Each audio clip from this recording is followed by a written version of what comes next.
As of the NBA, craziness heated up a tad last night with a couple trades, some of note, absolutely of note, and the revelation that James Harden, who's such a douche, turned down $50 million a year for 2 years. It's actually a little more than that.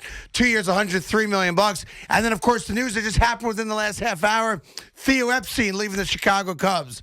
He's not coming to New York, so relax. Good afternoon, Evan. How are you today? Careful. You're about loyalty? I'm about loyalty. Yes, sir. You do not call my potential family a douche. He's a douche. You don't do that. It's so obnoxious, by the way. What's It pisses me obnoxious? off. What's obnoxious? First off, specifically, what did he do that is so obnoxious? well, because he couldn't win a title last year when they were loaded with talent. They were not the best team in the West. Excuse you. Couldn't win a title weren't. because he doesn't show up big when they need their best player to show up big, and he's not the only one, by the way. Mm-hmm. So, I couldn't do it here, so let me, tuck tail between leg and go try to do it somewhere else. No. It's pathetic. Let's correct you. Sickens me. Let's correct you. If you want to use a different season to explain James Harden coming up small, that'd be totally fair game. Yeah, not last year. I don't need to. Not last year. Not last year as well. Last be year, the best they player in the league. Good enough. Be the best player in the league. They weren't good enough. They weren't good enough. They weren't good enough because he wasn't good enough, and he's not the only one. Westbrook as well. Correct. They basically said, we're going to go 6'8" and smaller. They tried a completely different get small Be the best strategy. player in the league. Well, he's not the best player. He's not LeBron. And then the Rockets offer him, if you believe the reports, and I do, okay, 2-year extension, $103 million. Just call it $50 million per. Right. $50 million a year. Yeah. In a state with no income tax. Right. No. You know why the answer is no? Why? Because you're a douche. No, because you're afraid to try to lead a team by yourself to a championship. That's the guy you want. I Pathetic. didn't say I want him. I'm just defending potential family. You and many others love to rip people for taking every last dime. Here's a guy who said, money? What does that mean to me? I want to win a championship. No. I want to be happy. And he wants to play with the it team in the NBA. Here we go. And the who is it that team that hasn't won a game yet. I didn't say they have. But what's the team? What's the one team he wants to play for? The New York Knicks, if he had any smarts about it. And that's the only it team in New York. Why is that? And remember this, sir. I know the draft's tomorrow, which is really more of a Nick night than a net night this 100%, particular year. 100%. But I would say this. For all you Fugazi, not you, wannabe front-running, I'm from Brooklyn, all of a sudden I'm a Nets fan, and you're discarding your Knicks fandom, listen, have at it. Because what the Nets are trying to do is such a short-term attempt to be relevant and good and win a title, while what the New York Knicks are going to be doing under the stewardship of my main man, Leon Rose, is going to be long-term success. And I'll sign up for that every day of the week. That's interesting. That's interesting that you say that. You know, Twitter exists. And one thing that's so beautiful about Twitter is the new thing, fleets. It's like you can put out your little story like Instagram. Yeah, now. I've heard about that. Yeah, very, very big. But all the kids love it. But Twitter actually goes back in time, and it allows you to see your thoughts. So if I went back to, let's say, May of 2019, I would see Craig Carton describing. I would see Craig Carton saying, wouldn't it be great to trade Knox in the 3 for AD and then sign Kyrie and KD? That's right. What's the difference, pal? That's right. What's the difference? It's the Knicks are the difference. Oh, okay, that's exactly what it is. So it's the Knicks. Okay. It's the Knicks. Fine. And James Harden rejecting a 2-year, $103 million extension shows you that he recognizes he's not good enough to win a championship. That team is not good enough to win a championship. He wants to be another guy on a team with legitimate stars who can win. Yeah. And frankly, I'm sick and tired of it. I'll tell you something else that bothers me. This, people that cry hungry with a loaf of bread under their arm. Mm-hmm. NBA owners talking about how much money they lost. And I do think they did lose money. Oh, no doubt. Yeah. And with all the rhetoric of going to be hard to keep a salary cap where it is, going to be hard to have the pay guys what they've been making. And yet they always step in it themselves. They can't help themselves when Mr. Fertitta, the owner of the Houston Rockets, who does what? Offers this tool $50 million a year. What should he do? You can't cry poverty and offer a guy $50 million a year. You lose everybody. Well, what should he do? If I'm a Rocket fan, I'm like, shut up. Well, the problem with all of this is that, look, you were expressing James Harden isn't good enough to win an NBA championship. And he's as the lead guy, and he owns that. As the lead guy, he's not. you have been proven correctly. I just don't think last year's the best example. That's all I'm saying. I think there are other examples, other years in which James Harden came up small in big games where you can cite, hey, he's not good enough to be the lead guy to win an NBA title. And he recognizes that, which maybe I should appreciate. That's right. Yeah, exactly. Well, he turned down $100 million over 2 years. Why do you want, and I don't want to talk about this too much because I got other things to get to, the more locally based, but why, as a local basketball fan, would you want a guy who's shown you he doesn't have the makeup or the backbone what I want? to carry a team to a title? And I'll tell you something else. The more I think about this Fugazi little setup you guys have over in Brooklyn with guys who can't make it through full seasons without getting hurt, and the ego that is so out of control right now with both KD and Kyrie, good luck. Have at it. You wanted these Mitchell. guys. I'll take Mitchell, and I'll take the other guys that you never heard of, and I'll try to win 10 games with them. Look, here's guys that appreciate where they're at. The problem with all of this, and I'll make this quick, is that this James Harden story is not going away. There's some closure with the NBA draft coming up, and I think there may be closure with Russell Westbrook. I think this James Harden story of where he's going to go, if he's going to stay in Houston, it's one of those stories, one of those clouds that's not going to go away, and that's bad news for any team, specifically the Nets, that's interested in trading for him. Yeah. Because you can't go into this season with half the roster thinking they're about to be traded for James Harden. That's a bad thing. Yeah, I agree. It changes every win and loss then. Not that they're not heightened already with just having the 2 stars they have. Every win and loss is going to be a thing for sure. But you're right. Like if the Nets get out to the start, I still think they're capable of, as is today. I agree. They should be, if not the number 1 team, certainly the top 3 teams in the East. That's why Sean Marks and Kevin Durant publicly need to put a deadline out there of either we're making a deal to do this by this date or it's not happening. This, it's Harden has said it.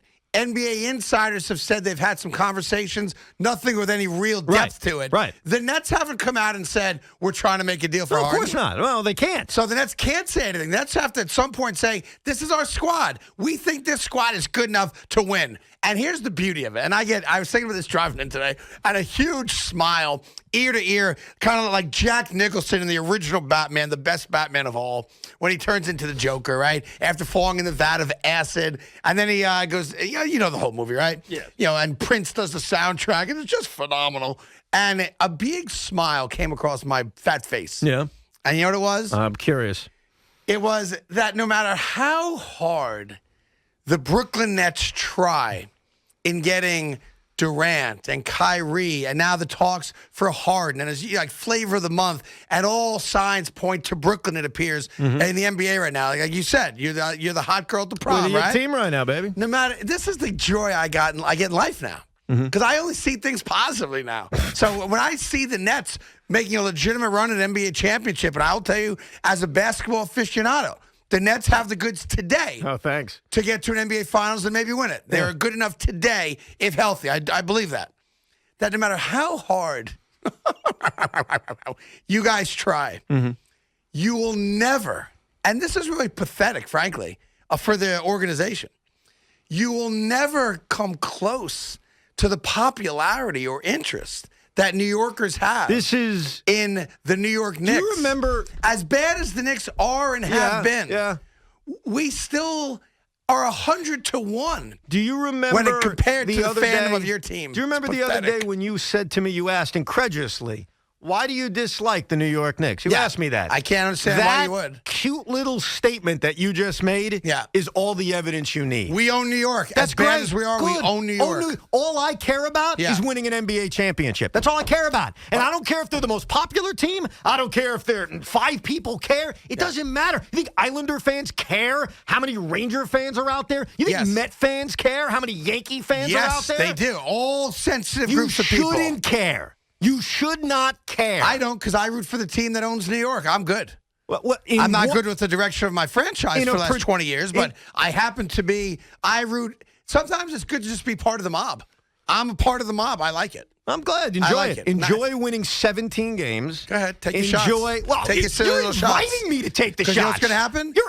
You're begging me to take the shots. What's going to happen? This show is going to be around for 20 years, 30 years, let's say. Right. And you're going to have this little moment in the sun in the next 3. When are you getting your moment? Right? And then all of a sudden, 4 years from now, when all the draft picks start coming in and all the smart moves that Leon Rose makes start paying dividends, I'm going to have like a 2-decade-long run, and I'm going to sit here, and I'm going to put on the Bernard King crown. You know what you do? And I'm going to enjoy the moment. Craig, let me give you a little brief history of the last 5 to 6 years. You draft a guy, you fall in love with the guy. You give them cute nicknames like Godzingis and Krista, and then you turn on them as fast as anybody. Kevin Knox, you can't wait to get rid of. Get rid of him. Frank Ntilikina, can't wait to get rid of him. By next year, you may be saying the same thing about R.J. Barrett. Now, so fall in love with all of that. And you know what? I didn't want to go on an anti-Nick rant, but you invited it. You begged me for it. You brought up a guy's name that has caused some consternation here in the building today. Yeah. And I want to make sure this is clear. I even tweeted out that to get to between 2 and 3, I like to live up to my promises to the online audience, all right? Yes. That's listening, whether via the stream or the app thing or the radio, which is where I prefer you to be, right? Because it's right there in your earlobes, okay? Mm-hmm. You said a name. I think, what did you call him?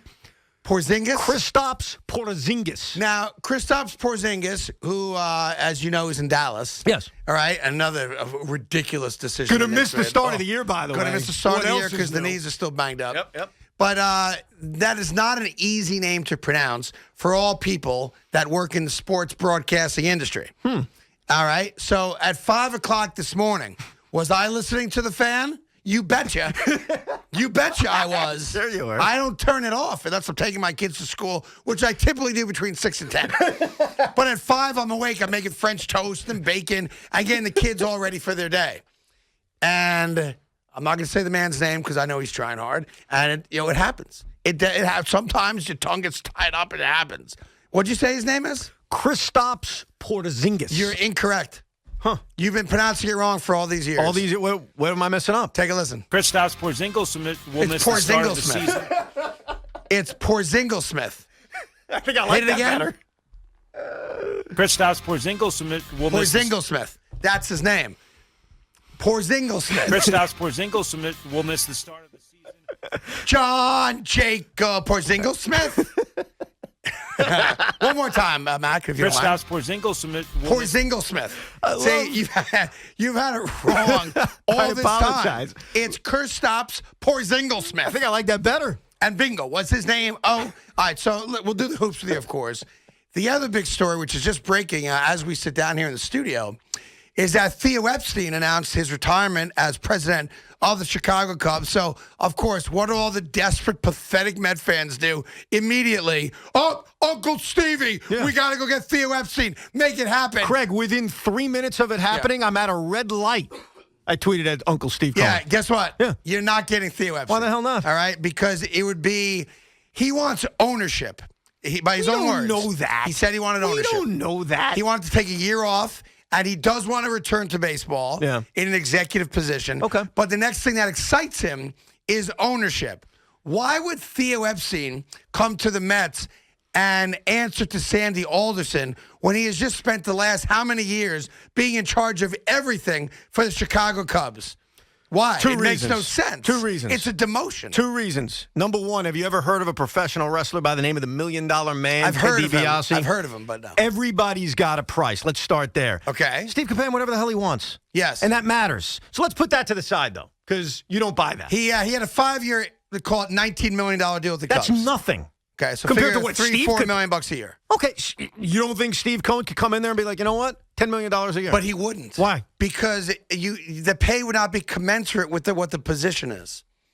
There's no reason If to. you want, You're not paying a guy $10 million bucks to be your GM. It's stupid. Hold on a second. You're not. It wouldn't be the GM. It'd be the president of baseball you- operations. Sandy said to us, Yes. he's hiring somebody who will be the president of baseball operations. That's right, he What did. Sandy basically said to us and has said to the world is, I'm here, but I'm not really running the show when it comes to baseball. That's right. Okay. I buy that. Okay, so you buy that. I mean, you didn't buy other that than- initially, but now you buy it. Other than I'm writing the check, so if I think you're cuckoo for Cocoa Puffs, we're not doing the deal. Yes. Right, but Theo Epstein would basically be able to run the show. Now, I don't disagree with his initial feeling on leaving Chicago is, I want to take a break. Because he's always said you don't spend more than a decade with the same team. Does he want to take a break in theory? Sure. Does he want to go on vacation during the summer? And he's still Sure. so young. He is, and he could, and he may. But Steve Cohen said he doesn't want on-the-job training. Is Theo Epstein the best available baseball guy out there? With all due respect clearly. to everyone else, the answer is clear, right? Yes. So why would it be that nuts for Steve Cohen to triple his salary? Why? He wants to win. Why? I think that Theo Epstein is the best now newly available guy. I don't think there's any debate about that. But I think for Theo Epstein, it's a lateral move. I've taken two different teams to World Series championships, teams that hadn't won them in forever. Okay. So his baseball acumen's not questionable. You could question some of the later trades he made for Chicago, maybe. Okay, fine. In an attempt to win a World Series. And they've been competitive beyond the World Series. They are playing meaningful baseball late September, early October since he's been there. They're basically choking the last few years, but sure. they're in it. No, he's done a fine job. He's not gone from World Series to embarrassment. No, you're right. As some teams do. He didn't sell out everything, right? You're right. I think if the guy wants to, what's the next step in Theo Epstein's career arc? He's already won the titles in both leagues. Only 5 guys have ever done that. All right, in his position. So he's a Hall of Famer. He also slayed 2 dragons too. It's not just the title. He's a Hall of Famer. Yeah, no doubt. So what's next, ego-wise? It's not the money, because the money's going to be there whatever job he takes. He knows that. Someone's going to overpay him to get Theo Epstein.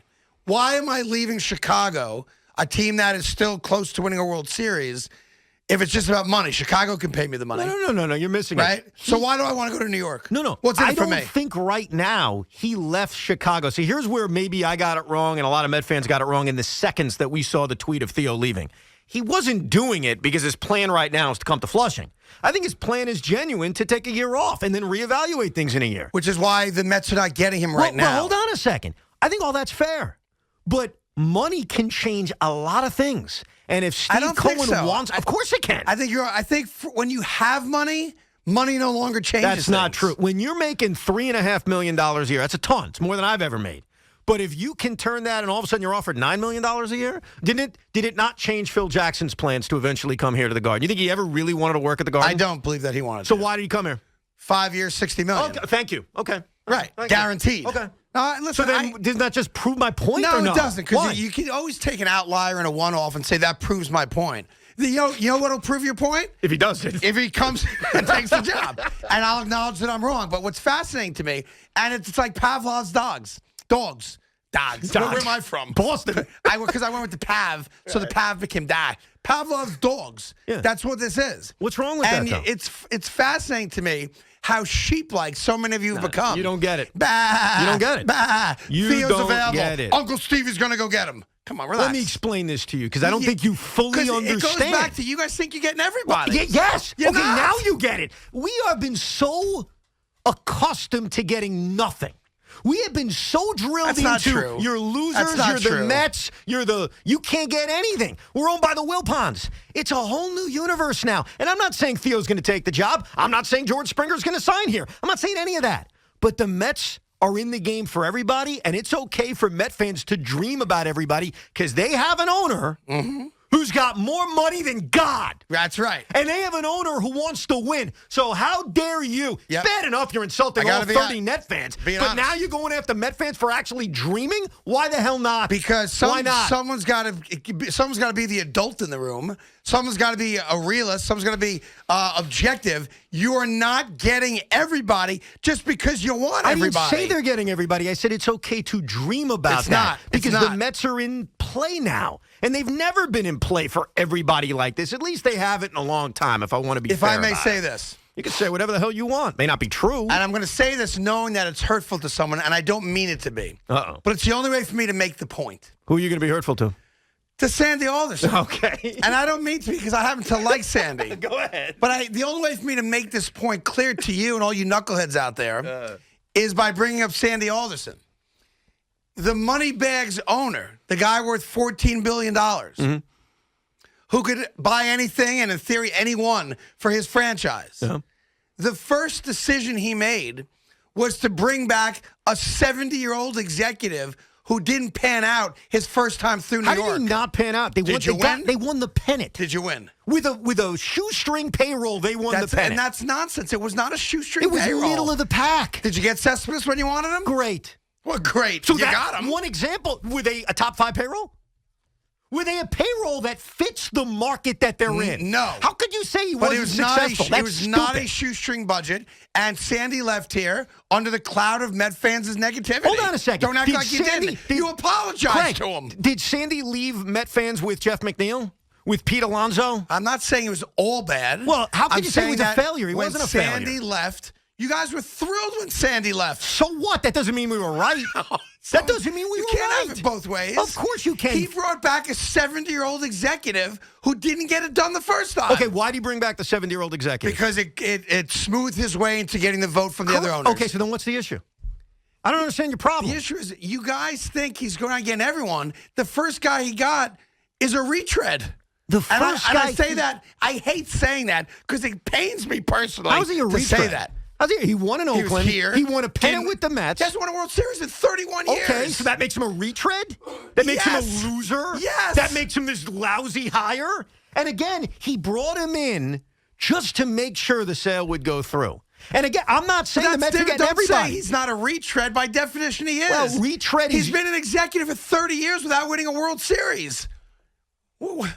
That's he the has guy you not. want? That's not true. He hasn't been an executive for 30 years straight, that has is he? true. Has he? He worked in the commissioner's office for part of the time. I got news. You can't win a championship when you're in the commissioner's office. You're trying to just carve it to make yourself happy. I'm not. You know I'm what giving that you is? the facts. Augustus Gloop. Go drink from the Chocolate River, fat boy. Go right ahead. I'm giving no you the offense, facts. Matt. Yeah, I don't want you to feel bad about that. Listen, we got lots to do today. 877-337-6666. Just so I feel good going into the break. How do we pronounce Porzingis' name again? Because I want to make sure I have it right for the rest of the day. Could you play that, please? Kristaps Porzinglesmith. Porzinglesmith. Got it. That was at 5 o'clock this morning. I am always listening, unless I'm taking my kids to school, and then I can't have the radio on because it's distracting sometimes. For 4 hours, by the way. Yes, because it's very relatable to buy Bitcoin at $17,000 per coin. Blue-collar audiences can totally relate to that.